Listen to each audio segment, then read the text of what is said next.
प्रचंड मोठ्या वेगाने कॅन्सरचं प्रमाण वाढतंय, हे काय कारण असू? कॅन्सर बरा होऊ शकतो? येस, डेफिनेटली कॅन्सर बरं होऊ शकतं. कॅन्सर म्हणजे मृत्यू? Absolutely not. लोक आपले या कॅन्सर पासून दूर राहतील किंवा त्यांना अवेअरनेस वाढेल, या संदर्भात आपण काय सल्ला द्या? कॅन्सर तज्ज्ञ डॉक्टर योगेश बंग यांची ही मुलाखत अवश्य ऐका. बदलती लाईफस्टाईल, कॅन्सर रुग्णांचं वाढतं प्रमाण, लठ्ठपणा आदी विषयांसंदर्भात सोलापुरातील Kamal Medicare cancer and super speciality हॉस्पिटलचे प्रमुख डॉक्टर योगेश बंग यांच्याशी येस न्यूज मराठीचे संपादक शिवाजी सुरवसे यांनी संवाद साधला. आपल्या दैनंदिन आयुष्यात उपयोगी पडणारी डॉक्टर बंग यांची ही मुलाखत अवश्य ऐका. दर्शको नमस्कार, मी शिवाजी सुरवसे. येस न्यूज मराठीमध्ये आपलं मनापासून स्वागत. हजारो कॅन्सर रुग्णांवर उपचार करणारे, त्यांना नवसंजीवनी देणारे आणि त्यांच्या आयुष्यामध्ये उमेद निर्माण करणारे सोलापुरातील सुप्रसिद्ध कॅन्सर तज्ज्ञ डॉक्टर योगेश बंग सर आपल्यासोबत आहेत. आज आपण त्यांच्याशी मनमोकळ्या पद्धतीनं गप्पा मारणार आहोत. सर, सगळ्यात महत्त्वाचं, मीडिया इंडस्ट्रीमध्ये एवढ्या वर्ष काम करत असताना भारतामध्ये सगळ्यात भेडसावणारा आणि सगळ्यात चिंतेचा प्रश्न म्हणजे असा आहे की प्रचंड मोठ्या वेगाने कॅन्सरचं प्रमाण वाढतंय, हे काय कारण असू शकेल? नमस्कार, मी doctor Yogesh Bang. Thank you Surwase sir. तुमचं जे प्रश्न आहे, कॅन्सर एवढं वेगाने का वाढतं, हे एक कॉमन क्वेश्चन जे आम्हाला हा दरम्यान जनरल पब्लिकला खूप त्रासदायक प्रश्न हे आम्हाला विचारतात.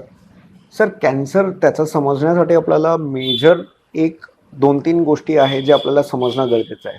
The first thing is cancer incidence in India. Cancer incidence in India is, simple भाषामध्ये सांगायचं म्हणजे तर प्रत्येक लाख लोकांमध्ये 100 लोकाला कॅन्सर होण्याचा इन्सिडेन्स आहे. 100 फॉर 1 लाख पॉप्युलेशनला. आणि आणखीन सोप्या भाषामध्ये सांगायचं म्हणजे तर प्रत्येक 9 लोकांमध्ये 1 माणसाला त्याचा आयुष्यात कॅन्सर होण्याची संभावना आहे. हे कॅन्सर इन्सिडेन्स आहे. हे की मी ठरवलेला फिगर्स नाही आहे, these are factual study based figures. आता जे तुमचा प्रश्न आहे की कॅन्सर एवढं वेगाने का वाढतं, सर, कॅन्सर आधी पण होतं, फक्त त्याचं डिफरन्स असं होतं की आपल्याला त्याच्याबद्दल किंवा त्याचं डायग्नोसिस होत नव्हतं. एक one of the reason is improved diagnostic facilities, जे आता गावागावामध्ये, शहरांमध्ये facility for cancer detection is improved. एक कारण ते आहे की त्याच्याने आपल्याला लवकर लक्षात यायला लागलं. आणि दुसरी गोष्टी आहे की एजिंग पॉप्युलेशन, जे एज पिरामिड आहे इंडियाचं, now we are moving towards more of a age group, youth and age group the पिरामिडमध्ये आहे. द इन्सिडेन्स अँड सायमल्टेनियसली इंडियामध्ये मोर दॅन 145 करोड पॉप्युलेशन आहे. तर त्याप्रमाणे इन्सिडेन्सप्रमाणे बघितलं सर तर असं वाटतंय की कॅन्सरचं प्रमाण जास्त वाढत चाललं आहे. But to be honest, still it is increasing, definitely increasing. Major मोठा विषय जे चिंताजनक आहे, आता यंग एजमध्ये कॅन्सर डिटेक्शन्स भरपूर व्हावं लागले. ते खूप चिंताजनक विषय आहे. आता रिसेंटली मागच्या आठवड्यात माझ्याकडं 3 पेशंट्स आहे ज्यांची वय 30-35 आहे आणि त्यांना कॅन्सर झालेलं आहे. जे यंग एजमध्ये कॅन्सर व्हावं लागले ते खूप जास्त चिंताजनक विषय आहे.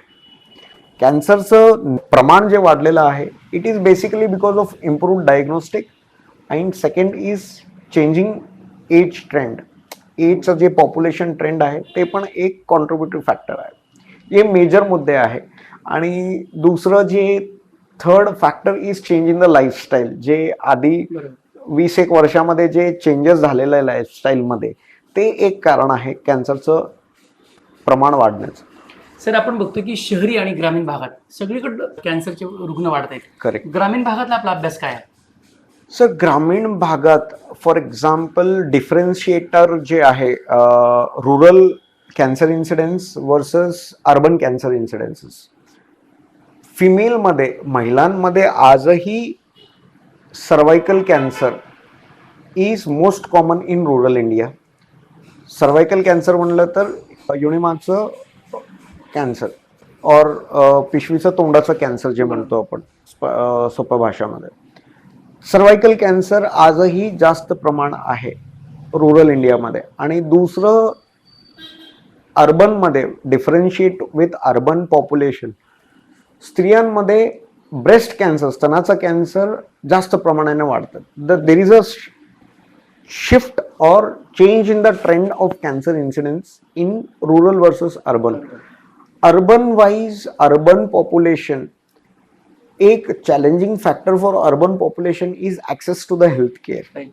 Access नसतात मेजॉरिटी, आणि दुर्लक्ष जे असतात की नाही आपण हे होऊन जाईल, काहीच नाहीये, जे बरं होऊन जाईल.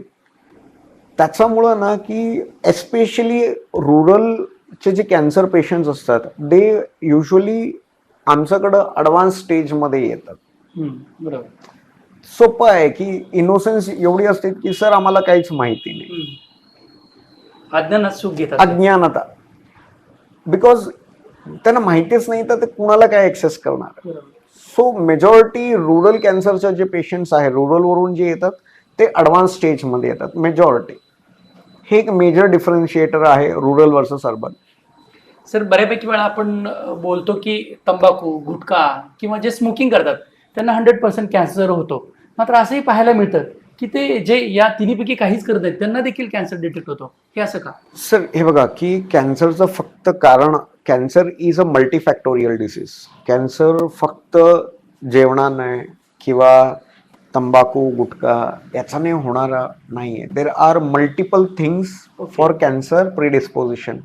त्याच्यामध्ये जेनेटिक प्रिडिस्पोजिशन पण आहे, होस्ट इम्युनिटी पण आहे. होस्ट कसा, आता फॉर एक्झाम्पल मला मार लागली, माझं जखम 7 दिवसामध्ये भरेल, पण सेम एखादा दुसरा माणसाचं 5 दिवसामध्ये पण भरतील किंवा कोणाला 15 दिवसा पण लागतील. So body immune responses, it is also responsible for that. आणि coming to your one more question, as tobacco, alcohol हे जे आहे, they are directly proven positive factor for cancer. They are directly, जेवढं जास्त तंबाखू घेतात त्यांच्यामध्ये कॅन्सरचं प्रमाण जास्त होतं. पण जसं तुम्ही सांगितलं सर की जे कोणी घेत नाही त्यांना पण कॅन्सर होतं, ऑब्व्हियसली होतं सर. पण जसं मी सांगितलं, it is just not a single factor, it is a multifactorial disease. Sir, आपण बघतोय की कॅन्सरकडे बऱ्यापैकी लोक सुरुवातीच्या स्टेजमध्ये असेल किंवा गैरसमज असेल, माहिती नसेल, याकडे दुर्लक्ष करतात आणि तुमच्याकडे बऱ्यापैकी दुसरी किंवा तिसऱ्या स्टेजला लोक येतात. यावरती तुम्ही काय सांगाल? Sir correct. फॉर एक्झाम्पल मी कॉमन कॅन्सरबद्दल सांगतो की आता पुरुषांमध्ये इंडियामध्ये तोंडाचा कॅन्सर खूप कॉमन आहे, स्त्रियांमध्ये ब्रेस्ट कॅन्सर आणि सर्वायकल कॅन्सर कॉमन आहे. जसं तुमचा प्रश्न आहे सर की अर्ली कॅन्सर ते लोक दुर्लक्ष करतात आणि ॲडव्हान्सला येतात. त्यांचं फक्त एकच असतं, स्तनाचा कॅन्सर सर गाठ काही दुखत नव्हती. लोकांचं मनात असं आहे की जे गाठ दुखत नाही ते काही हानिकारक नाही आहे, पण कॅन्सरमध्ये तसं नाही आहे. जे गाठ आहे, आता फॉर एक्झाम्पल ओरल कॅन्सरमध्ये कॉमन सर जखम होतं, ते दात काढल्यानंतर झालं किंवा जळजळ होत होतं. आम्ही गोळ्या औषधं घेतलं पण कमी नाही झालं. फर्स्ट अप्रोच जे असतात लोकांचं, ओव्हर द काउंटर मेडिकेशन्स घेऊन बघू, कमी झालं तर वेल अँड गुड, नाही तर then they blame for sir कमी नाही झालं, बरोबर, किंवा हे गोळ्या घेऊन बघितलं तरी पण कमी नाही झालं, त्याच्यानंतर आम्ही तुमच्याकडे आलो. So this is wrong. So simplest याच्यामध्ये मेजर प्रॉब्लेम आहे की लोकांमध्ये education about the cancer symptoms, the knowledge, जे माहिती पाहिजे कॅन्सरबद्दल, लोकांमध्ये ते माहिती नाही. कुठलं गाठ कॅन्सर असू शकतात, कुठलं जखम कॅन्सरसारखं किंवा कॅन्सरमध्ये निर्माण होऊ शकतात, त्याच्याबद्दल माहिती नाही आहे. त्याच्यामुळंच पेशंट्स जे येतात ॲडव्हान्स स्टेजमध्ये येतात. किंवा कॉमन एक परसेप्शन असं आहे का मला कसं काय कॅन्सर होऊ शकतं. बरोबर. So this is one of the factor ज्याच्यामुळं आहे ना की एक कॅन्सरचं दुर्लक्ष म्हणा किंवा ॲडव्हान्स स्टेजमध्ये येण्याचं एक कारण आहे. सर आपण एवढ्या वर्षापासून कॅन्सर तज्ज्ञ म्हणून प्रॅक्टिस करत आहात. कॅन्सर बरा होऊ शकतो? येस, डेफिनेटली कॅन्सर बरं होऊ शकतं with recent advances of cancer treatment, detection and the follow-ups. Cancer पूर्णपैकी बरं होऊ शकतात प्रोवायडेड कॅन्सर अर्ली कॅन्सर असू द्या. For example breast cancer, stage 1 cancer is easily curable disease. आता एक मेजर आहे cervical cancer is a easily curable disease. प्रश्न असं असतात की ते जे परिभाषा आहे कॅन्सर पूर्णपैकी बरे होऊ शकतात त्याची परिभाषा काय. आम्ही ॲज अ कॅन्सर तज्ज्ञ आम्ही डिसीज फ्री सर्वायवलचं भाषामध्ये म्हणतो. बरोबर. डिसीज फ्री म्हणलं तर पेशंटनं संपूर्ण ट्रीटमेंट घेतलं जसं डॉक्टरांनी as per level of evidence सांगितलं त्याप्रमाणे ट्रीटमेंट घेतलं, त्याच्यानंतर आजार पुन्हा रिटर्न नाही येणार ते किती कालावधी आहे. We usually calculate 5 years disease free survival और 10 year disease free survival. Oral कॅन्सरमध्ये व्यवस्थित ट्रीटमेंट केलं तर बरंच वर्ष काहीच होत नाही sir. So we call it as a easily curable disease. Cancer provided, yes cancer is curable. The only prerequisite काय आहे की early detection is a key and correct treatment is also another important aspect for that. Sir cancer पासून दूर राहण्यासाठी regular काय दक्षता घ्यावी किंवा काय चेकअप करावा असं काय सल्ला द्याल? सर कॅन्सर स्क्रीनिंग जे तुम्ही म्हणतात कॅन्सर स्क्रीनिंगबद्दल, कॅन्सर स्क्रीनिंग एस्पेशली कोण करावेस? Who should opt for cancer screening? Cancer screening every female as per ICMR guidelines or Indian or international guidelines, every female post 50 years should प्रत्येक वर्षामध्ये त्यांनी वर्षात एक वेळा मॅमोग्राफी करणं गरजेचं. मॅमोग्राफी का बरं करणं? मॅमोग्राफी नेमकं काय? It is just simple just एक एक्सरे सारखं टेक्निक आहे ज्याच्यामध्ये स्तनाचा फोटो घेतात. स्तनाच्या फोटोमध्ये कुठं काही गाठ दिसतंय किंवा कुठं अबनॉर्मॅलिटी दिसते ते बघतात. एखाद्या वेळा ते काही अबनॉर्मॅलिटी असेल तर अर्ली डिटेक्शन होऊ शकतं.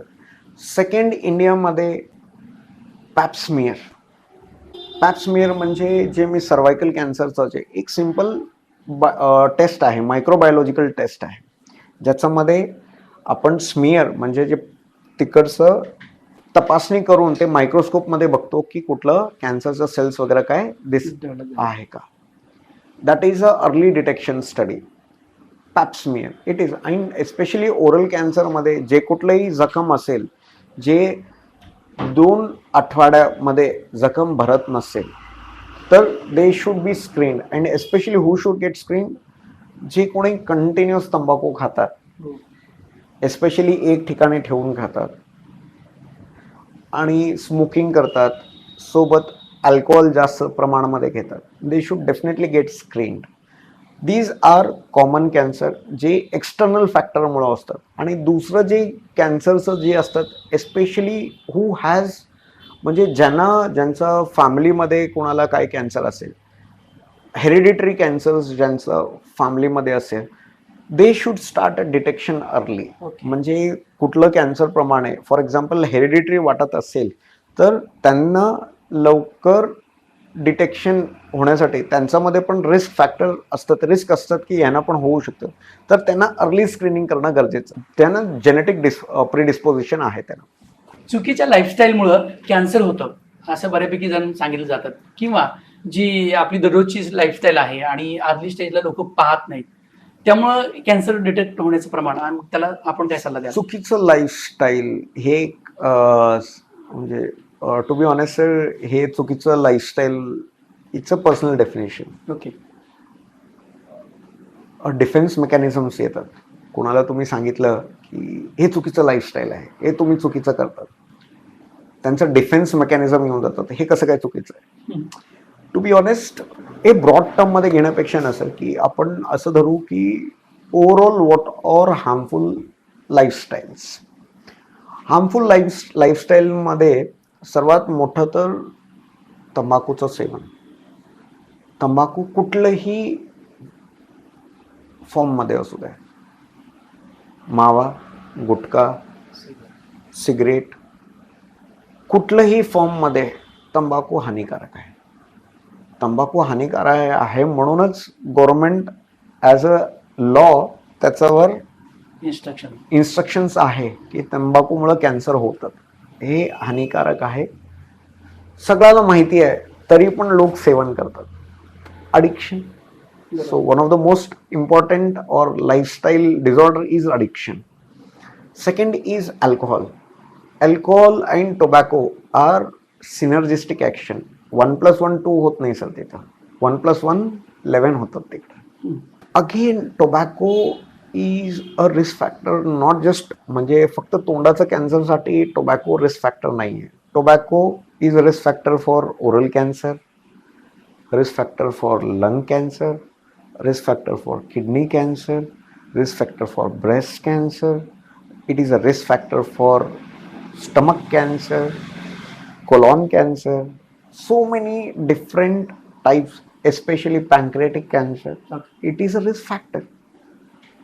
Next coming to your again question, एक जे मेजर आता रिसेंट ट्रेंड्समध्ये जे आपण पाहतोय, लठ्ठपणा, ओबेसिटी जे म्हणतो आपण, obesity is also one of the risk factor for increased incidence of cancer, especially breast cancer, kidney cancer, also to an extent ovarian cancer.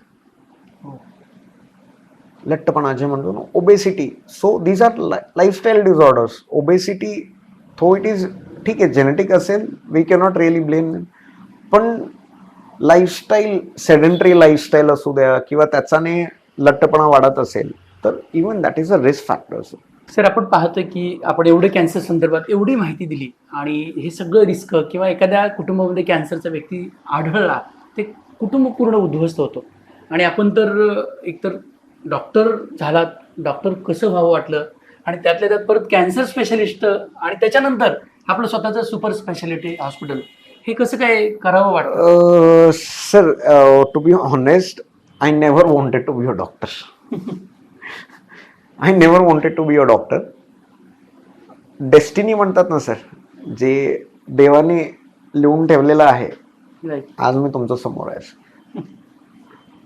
मला आठवण आहे की 12th स्टँडर्डमध्ये 11th मध्ये जेव्हा सब्जेक्ट सिलेक्शन्स असतात, की माझं एज्युकेशन कर्नाटकमध्ये झालेलं आहे, तिथं आमच्याकडं during subject selections, during science, आम्ही मॅथमॅटिक्स पण घेऊ शकतो, बायोलॉजी पण घेऊ शकतो सोबत. मला इंजिनियर व्हायचं होतं. I wanted to be in computer engineer. Young age, काहीच माहीत नसतं, कम्प्युटर इंजिनियर व्हायचं. मी कम्प्युटर सायन्स घेतलं होतं sir as a subject. Biology was never a subject. But somehow काय झालं माहीत नाही, 1 महिन्यामध्ये ना मी वडिलांना सांगितलं की पप्पा मला इंटरेस्ट येत नाही हो इथं, काय तर मला समथिंग इज मिसिंग. सहज पप्पा म्हणले, हां ठीक आहे ना, मग बदलून टाक, चेंज करून टाक, काय होत नाही. समहाऊ सपोर्ट जे सिस्टम आहे माझे, त्याच्याने मी चेंज केलं सब्जेक्ट. तरी पण 2 वर्ष sir I just wanted to be an engineer, because mathematics पण सब्जेक्ट होता आणि बायोलॉजी पण सब्जेक्ट होता. I just wanted to be an engineer. ते किडा जे म्हणतात ना इंजिनियर व्हायचं, ते खूप मोठं होतं. CET लिहिली, CET एक्झाम जे एंट्रन्स एक्झाम होतं, थँकफुली नीट नव्हतं त्यावेळेस, नाहीतर पुन्हा रिपीट एक्झाम लिहिलं असतं तर. CET लिहिली एक्झाम. CET मध्ये इंजिनिअरिंगचं जे पेपर वेगळं होतं आणि बायोलॉजीचं वेगळं, म्हणजे मॅथमॅटिक्स आणि बायोलॉजी. मॅथमॅटिक्सचा पेपर खूप घाण गेला सर आणि बायोलॉजीचं कम्पॅरेटिव्हली इझी गेलं. उलटं झालं सर. मी कधीच हे नव्हतं की मला बायोलॉजी करायचं किंवा MBBS. ठीक आहे झालं. त्याच्यानंतर पण रिझल्ट आल्यानंतर आहे ना, इंजिनिअरिंगचं रँक 3740 होतं सर आणि मेडिकलचा रँक वॉज गुड, अंडर 1000. तेव्हा मला लक्षात आलं की it is destiny. It is not we plan something, but god has better plan for us. So this was a god made plan. So जसं देवाने दिलंय की देवाचा निर्णय स्वीकार करायचं आणि पुढं वागायचं. सर आपण डॉक्टर झालात आणि त्याच्यानंतर कमल मेडिकेअर हे आपलं स्वतःचं सुपर स्पेशालिटी हॉस्पिटल उभं केलं.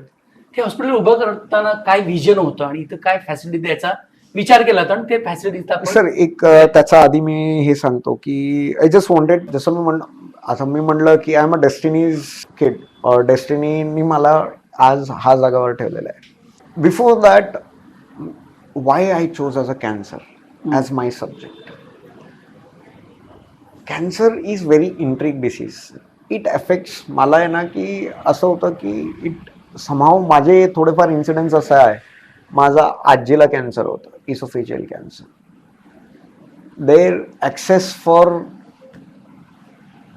Health care was very minimal 2000च्या काळात. म्हणजे शी वॉज डायग्नोस्ड.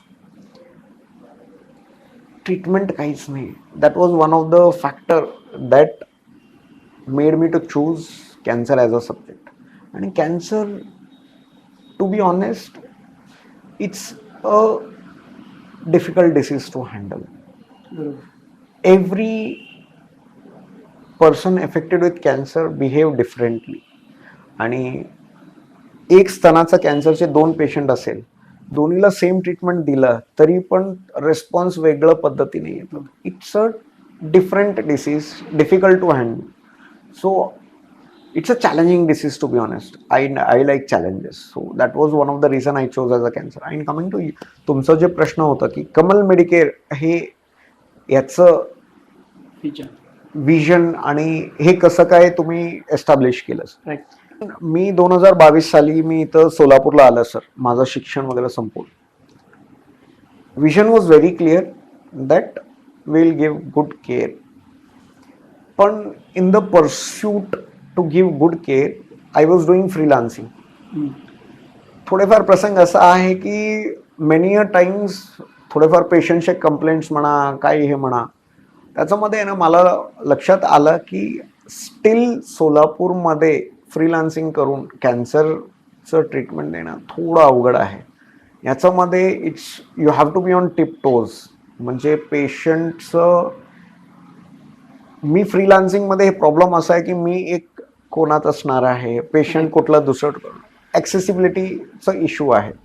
तर त्याच्यामुळंच मी निर्णय हे घेतलं की नाही, आपण आता अंडर वन रूफ कॅन्सर केअरचं ट्रीटमेंट द्यायचं आणि एक सेंटरमध्ये जिथं सर्व गोष्टी कॅन्सरचं जे आपण ट्रीट करू शकतो, not just curative but also palliative care for patients. त्याचं हे निर्णय घेऊन मी Kamal Medicare cancer and super speciality हॉस्पिटलची सुरुवात करायचा निर्णय घेतला. आणि त्याच्यानंतर पण खूप चॅलेंजेस होते. It is not that easy journey.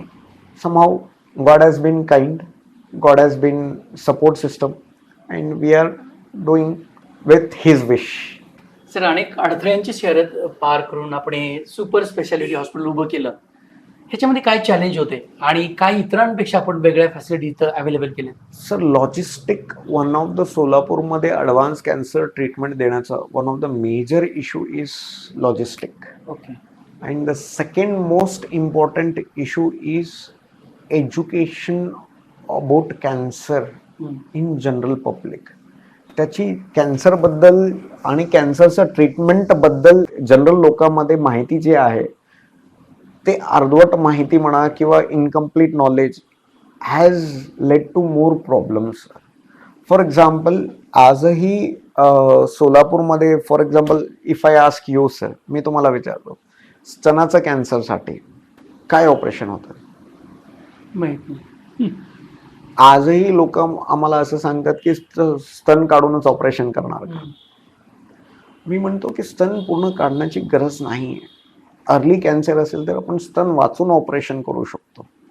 आणि जे कॉम्प्लिकेशन्स थांबवण्यासाठी जे ॲडव्हान्स सर्जरीचं जे आधीचं जे we have so good technologies. For example, sentinel node biopsy जे म्हणतो, ICG बेस्ड टेक्नॉलॉजीज जे आहे किंवा फ्रोझन सेक्शनच्या जी फॅसिलिटी आहे ज्याच्यामध्ये व्हॉट इज रिक्वायर्ड, जेवढं गरज आहे तेवढंच ऑपरेट करायचं. ओके. ते एक चॅलेंजेस आहे. To get that technology is most challenging. For example, we are proud to say that we were the first hospital in Solapur district to have ICG based laparoscopic system okay. in whole of the Solapur district. Vision was very clear. We want to give, आमचा vision भरपूर clear आहे. We want to give affordable, accessible and comprehensive and advanced cancer care to all the patients and all the strata of the society. समाजामधलं कुठलंही स्टेटामध्ये म्हणजे कुठलंही irrespective of caste, creed or paying capacity, we want to give the best of best cancer care treatments. That is for sure. This was our vision, this will be our vision, and this is going to be our vision. And we promise that we are not going to change even 1 centimeter from this vision. Okay. Cancer म्हटलं की प्रचंड महागडे उपचार आणि अख्खं कुटुंब उद्ध्वस्त होतं आपण असं पाहतोय. तर आपल्याकडे अफोर्डेबल प्राइस मध्ये हे उपचार व्हावेत यासाठी आपण काय विजन डोळ्यासमोर ठेवलं? येस, कॅन्सर, असं तुमचं प्रश्नाचं मी थोडंसं इलॅबरेटेड आन्सर देतो. कॅन्सर फक्त आहे ना सर, की मी प्रत्येक माझे कॅन्सरचे पेशंट किंवा फॅमिली जेव्हा काउन्सिलिंगला येतं, मी प्रत्येकला एकच गोष्टी सांगतो, फक्त कॅन्सर एक माणसाला होत नाही. Cancer affect physically to patients, emotionally to patient. Right. Cancer affect financially to the relatives and emotionally to the relatives. आणि याचं जे कॅन्सर फक्त आहे ना आजार ट्रीटमेंट देणं तेवढंच नाही आहे, त्याच्यावर सीमित नाही आहे. त्याच्यासोबत आपल्याला त्यांचा फिनान्सेसबद्दल पण विचार करणं गरजेचं आहे. फिजिकल जे हार्म होतात त्याच्याबद्दल विचार करणं गरजेचं आहे. आणि most importantly emotional support. It is one of the most important factor in every cancer patients journey. आता for example, coming to your question, affordability. Sir, आपल्या हॉस्पिटलमध्ये कॅन्सरच्या रुग्णांसाठी इंटिग्रेटेड महात्मा ज्योतिराव फुले जन आरोग्य योजना आणि आयुष्यमान भारत जन आरोग्य योजना च्या अंतर्गत आपण फ्री ऑफ कॉस्ट जे कॅन्सरचे जे पॅकेजेस आहे त्याच्यामध्ये जे पॅकेजेस व्हॅलिड आहे त्याच्याप्रमाणे आपण free of cost cancer treatment लोकांना देतोय. आणि असं कॅन्सरचं लाभार्थी, कॅन्सरचे ट्रीटमेंटचं हे जे योजनेचे लाभार्थी भरपूर पेशंट्स आहे जे त्याचा लाभ घेत आहे आणि कुठंही एक पैसे खर्च न करता. आपण एवढ्या पेशंटवर आजवर कॅन्सर ट्रीटमेंट केली, अशी एखादी कोणती आठवण आहे का की लाईफ टाईम आपल्याला ती आठवण लक्षात राहील? सर, असे तर भरपूर आहे, पण एक one of the heart touching जे होतं, माझ्याकडे एक 4 वर्षाचा बच्चू होता सर. 4 वर्षाचा. त्याला न्यूरोब्लास्टोमा होता. गावाकडला पेशंट, पोट दुखतंय म्हणून आई वडिलांना इतर ठिकाणी दाखवलं, मेडिकेशन्स दिलं, तरी पण आजार कमी नाही झालं. त्याच्यानंतर आहे ना finally there comes a diagnosis की न्यूरोब्लास्टोमा आहे, तिथं कॅन्सर झालेला आहे. ते 4 वर्षाचं बच्चू, he was so full of life, so full of life, so happy, irrespective chemo चालू असताना पण सो हॅपी. बट समहाऊ जे म्हणतो ना सर की थोडंसं पेशंटच्या नातेवाईकडून किंवा काय हे दुर्लक्ष किंवा जे लॉजिस्टिक इश्यू म्हणत होतं ना सर, दुर्लक्ष म्हणणं तर चुकीचं आहे sir. So sorry to say that, चुकीचं आहे ते. मी माझा शब्द पुन्हा घेतो. कुणाला असं नसतात की माझ्या पेशंटला मी नुकसान करणार आहे. लॉजिस्टिक इश्यू म्हणा किंवा बरंच पर्सनल इश्यूज असतात, त्याच्यामुळं ना ते ट्रीटमेंट घेऊ शकत नाही. त्याच्या दरम्यान काय झालं सर की ते किमो चालू असताना त्यांना सांगितलं होतं की बोन मॅरो ट्रान्सप्लांट करावा लागणार आहे. आम्ही त्यांचं अपॉइंटमेंट घेऊन मुंबईचं बोरिवलीमध्ये एक कॉर्पोरेशनचं हॉस्पिटल आहे, तिथं पण अपॉइंटमेंट घेऊन दिलं होतं. But somehow things did not go as planned आणि डिसीज वाढत चालली आणि त्याला पोट खूप दुखायचं. तर फायनली सर्जरी करायचं म्हणून निर्णय घेतलं होतं सर. सर्जरी 1-2 दिवस वेळ होत होती. म्हणजे टायमिंग बसत नव्हतं, हे फिटनेस ते फिटनेस. म्हणून प्रसंग असा झाला ना सर, की मी असंच ओपडी पाहत होतं, संध्याकाळीचा वेळ होता. तो बच्चू वरती सेकंड फ्लोअरला ॲडमिटेड होता. आई वडिलांना ना सांगता तो पळून आला सर लिफ्टमधून. अरे बापरे. ओपडी चालू असताना ना त्यांनी मला काय म्हणलं माहिती आहे कसं, ओ डॉक्टर, माझं ऑपरेशन लवकर करा, माझं पोट खूप दुखतंय. हां. आणि unfortunately the disease was uncurable and we feel bad. This was a one emotional journey which made me to realize we are here to give best of best care. Irrespective, आता मी विचार करतो ते बच्चूचं काय चूक आहे त्याच्यामध्ये. 4 वर्षाचं, त्यांनी कुठलं सेवन नाही केलं, काही नाही केलं, आता स्कूल जायची वयामध्ये त्याला आजार झाला, त्याची काय चूक. And it was a very difficult for me as a human being. It was difficult to me to get into these things. As we say, doctors should not be sympathy, they should be empathic. We tried our best, but somehow देवाना पण ते स्वीकार नव्हतं. आपण बघतोय की बरेच वेळा असं बोललं जातं की कॅन्सर म्हणजे मृत्यूच, किंवा ज्येष्ठ नागरिकांनाच होतो, तुम्हाला होत नाही, किंवा जाडजूड लोकांना होतो, तुम्हाला होत नाही, किंवा मी दारू पित नाही, किंवा मी व्यसन करत होतो आता सोडलं, मला होत नाही. या संदर्भात आपण काय सांगाल? Coming to your questions one by one. Cancer म्हणजे मृत्यू? Absolutely not. नाही. हे सर्वात मोठं चुकीची माहिती जे कॉमन जनतामध्ये जे आहे, कॅन्सर म्हणजे फुल स्टॉप, तसं अजिबात नाही आहे. आता ट्रीटमेंट ॲडव्हान्सेस एवढे आहे ज्याच्यामध्ये इवन स्टेज 4चे cancer patient they live a normal life. त्याचं फक्त काय गरजेचं आहे की प्रॉपर टेस्टिंग आणि प्रॉपर ट्रीटमेंट घेणं. मी माझं जास्त लांबचं सांगणार नाही सर. माझे स्वतःचे नातेवाईक आहे, स्टेज 4 ब्रेस्ट कॅन्सर आहे. Stage 4 breast cancer diagnose 6 years back, 2020. Started on simple medications which is ते मेडिकेशन योजनेच्या अंतर्गत मोफत उपलब्ध आहे. 6 वर्ष झालं sir, they are doing absolutely fine. So जे हे आहे ना की कॅन्सर म्हणलं तर फुल स्टॉप, ॲब्सोल्युटली नॉट. आणि नेक्स्ट प्रश्न, जे मी कधी तंबाखू खाल्लं नाही किंवा दारू पिलं नाही, मला कसं काय कॅन्सर होऊ शकतात? की ओव्हरऑल जे लोकांमध्ये आहे की मी नॉर्मल आहे, मी काही हे सेवन करत नाही, मला कॅन्सर नाही होऊ शकतं. Not really. मी तर देवाला असंच प्रार्थना करेन की कोणाला नाही होऊ. पण ते अंडर हे जे आपण जे मनात आहे ना की मला कॅन्सर नाही होऊ शकतं, that is wrong. Cancer can affect everyone irrespective of tobacco or anything, because as I said, मी आधी पण सांगितलेलं आहे, cancer is just not limited to 1 or 2 factor. It is a multifactorial disease. फक्त 1 किंवा 2 असं पिनपॉईंट करून सांगण्याचं की हा कॅन्सरचा हाच कारण आहे म्हणून तसं नाही आहे सर. भरपूर जे आपल्याला जे माहिती नाही आहे, जसं आता मी तुमच्याशी बोलतोय, कॅन्सरचं नवीन रिसर्च चालूच आहे, कुठं ना कुठं नवीन माहिती भेटतेच आहे कॅन्सरबद्दल. सर, अर्ली डिटेक्शन इज की असं आपण म्हटलं होतं, या संदर्भात अधिकारवाण्यांना काय सांगाल? Early detection is a key. As we say, prevention is better than cure. Right. Same कॅन्सरमध्ये early detection is the key म्हणतो आपण.